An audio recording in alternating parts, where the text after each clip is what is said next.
नमस्ते दोस्तों, कैसे हो? आई होप कि आप सब बढ़िया होंगे। तो आज की एक और नई वीडियो के अंदर आप सभी का स्वागत है। आज की इस वीडियो के अंदर हम बात करने वाले हैं क्या होता है सपोर्ट एंड रेजिस्टेंस, कैसे वर्क करते हैं सपोर्ट एंड रेजिस्टेंस, हमको चार्ट पर कैसे मार्क करते हैं हम सपोर्ट एंड रेजिस्टेंस। अगर आपको इतना सा भी नहीं आता है सपोर्ट एंड रेजिस्टेंस मार्क करना, तो आप स्टॉक मार्केट के अंदर काम नहीं कर सकते हो। आपको सपोर्ट एंड रेजिस्टेंस पता होना चाहिए। सपोर्ट एंड रेजिस्टेंस कैसे वर्क करते हैं, सपोर्ट एंड रेजिस्टेंस क्या होता है? सपोर्ट एंड रेजिस्टेंस वो होता है जहाँ पर प्राइस का सप्लाई एंड डिमांड जोन होती है। हम सप्लाई और डिमांड जोन को मार्क करके हम एक सपोर्ट एंड रेजिस्टेंस जोन बनाते हैं, जिससे हमें पता चलता है कि ये सप्लाई जोन है और ये डिमांड जोन है।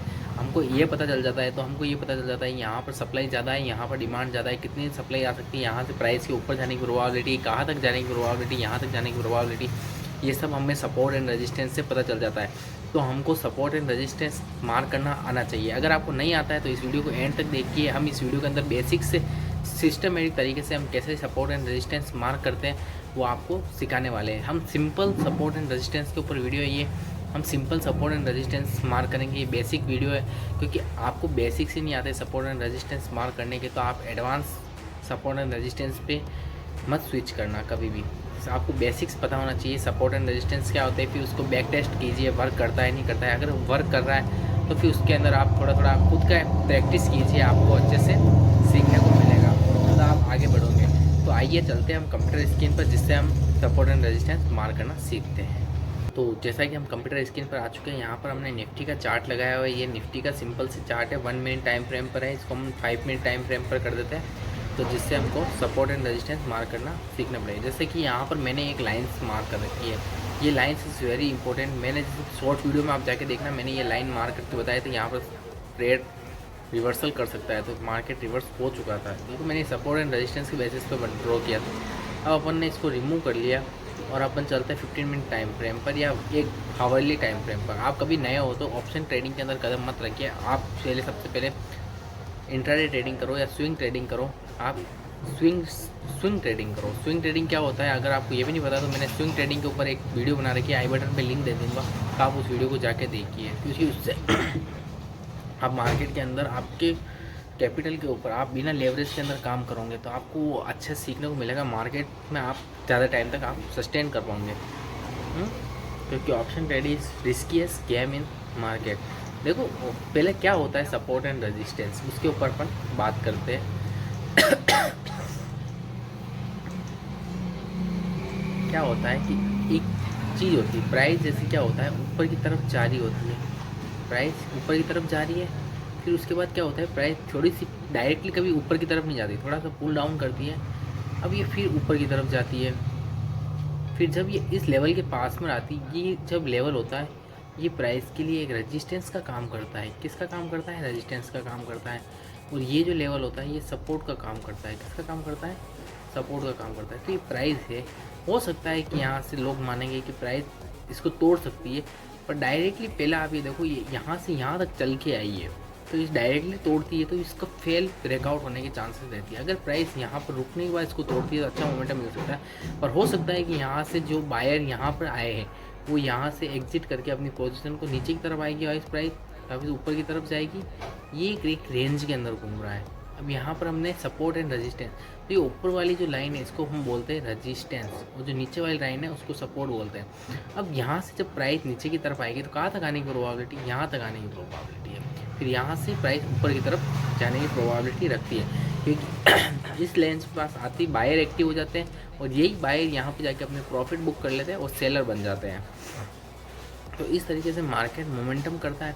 फिर क्या होता है, इस जब ये प्राइस इसके पास में आके ऊपर की तरफ जाके यहाँ पर सस्टेन करती है, अब ज़्यादा नीचे नहीं आती, यहाँ पर सस्टेन करने के बाद इसको ब्रेक करती है, तो यहाँ पर क्या बायर सेलर जो बायर थे, जो सेलर बायर थे उन्होंने अपना प्रॉफिट बुक कर लिया, और जब अब सेलर एक्टिव नहीं हो रहे और बायर अपनी पोजीशन को न्यू बायर एक्टिव होने वाले हैं। अब यहाँ से जब प्राइस ऊपर की तरफ निकलती है तो यहाँ से फास्ट मोमेंटम आता है और प्राइस धीरे धीरे ऊपर की तरफ इस तरीके से मूवमेंट कर जाती है। तो इसको हम बोलते हैं रेजिस्टेंस ब्रेक, इसको हम बोलते हैं ब्रेकआउट। क्या बोलते हैं? ब्रेकआउट। ब्रेकआउट हुआ, प्राइस ऊपर की तरफ निकल गए। अब यहाँ से आप 1:2, 1:3, 1:5 तक का भी आपको टारगेट मिलने की प्रोबेबिलिटी रहती है, और अप्रोक्सली आप मार्केट के अंदर नए हो तो 1:2 या 1:3 के अंदर काम करो। ये मैक्स होना चाहिए। आप इससे आगे बाद में निकलना जब आप एडवांस हो जाओ, क्योंकि आपने 1:2, 1:3 के अंदर भी काम किया तो आप अच्छे एक ट्रेडर बनने की प्रोबेबिलिटी रखते हो। अब जैसे कि अपन ये चार्ट पे अपन ड्रॉ करके देखते हैं चार्ट पे ये किस तरीके से हमको देखने को मिला। जैसे कि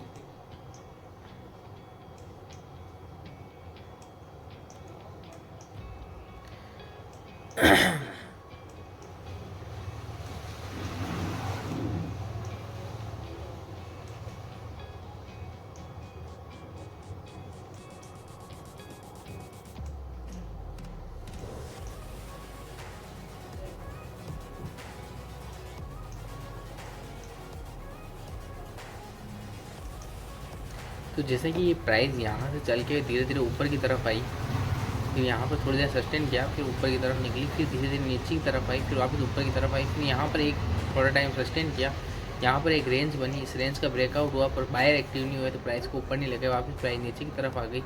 फिर यहाँ पर एक रेंज बनी, अब इस रेंज के पास प्राइस ऊपर निकली यहाँ से, तो फिर ऊपर निकलने के बाद यहाँ पर सस्टेन किया, फिर धीरे धीरे ऊपर की तरफ निकली, फिर वापस इसी ने यहाँ पर सपोर्ट का काम किया, फिर प्राइस ऊपर की तरफ निकली, फिर वापस ऊपर इतना बायर एक्टिव नहीं हुए तो प्राइस को ऊपर की तरफ नहीं लेके गए। पर ये जो रेंज हो गई ये हमारे लिए इंपॉर्टेंट सपोर्ट का काम करी। कहाँ से? यहाँ से।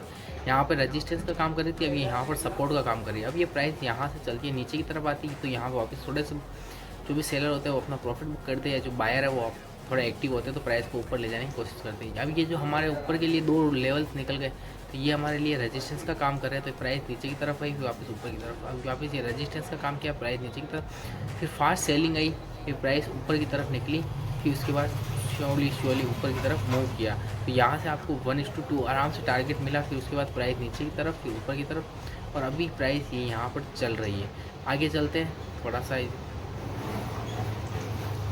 कि प्राइस आगे किस तरीके से वर्क किया, इसको एक बार हमको रिमूव करना पड़ेगा। तो यहाँ तक अपन आ गए थे, ये हमारे लिए एक सपोर्ट जोन था अच्छा सा, फिर उसके बाद हमारे लिए ये नया रेजिस्टेंस निकल कर आया था, प्राइस ने इसके ऊपर निकला यहाँ से, फिर यहाँ से एकदम फास्ट मोमेंटम के साथ में ऊपर की तरफ निकला, फिर धीरे धीरे धीरे धीरे प्राइस ऊपर की तरफ गई, फिर नीचे की तरफ आई। अब प्राइस का जो सपोर्ट रेंज निकल कर आया वो प्राइस सपोर्ट अपना ही इस रेंज के यहाँ पर सपोर्ट ले रही थी, यहाँ पर 4-5 दिन वेट किया। अभी यहाँ पर नीचे की तरफ निकलती तो प्राइस के अंदर नीचे की तरफ सेलर एक्टिव होकर प्राइस को नीचे की तरफ भी लाने की प्रोबेबिलिटी रखते हैं, पर ऐसा नहीं हुआ। पर प्राइस धीरे धीरे ऊपर की तरफ निकली, ऊपर की तरफ ब्रेकआउट हुआ तो प्राइस ऊपर की तरफ निकली, फिर प्राइस ने ये जो प्राइस का लेवल था पहले यहाँ पर रेजिस्टेंस था तो ये अब आगे चल के सपोर्ट का काम किया तो प्राइस इसके पास गई। सॉरी थोड़ा तबीयत खराब है।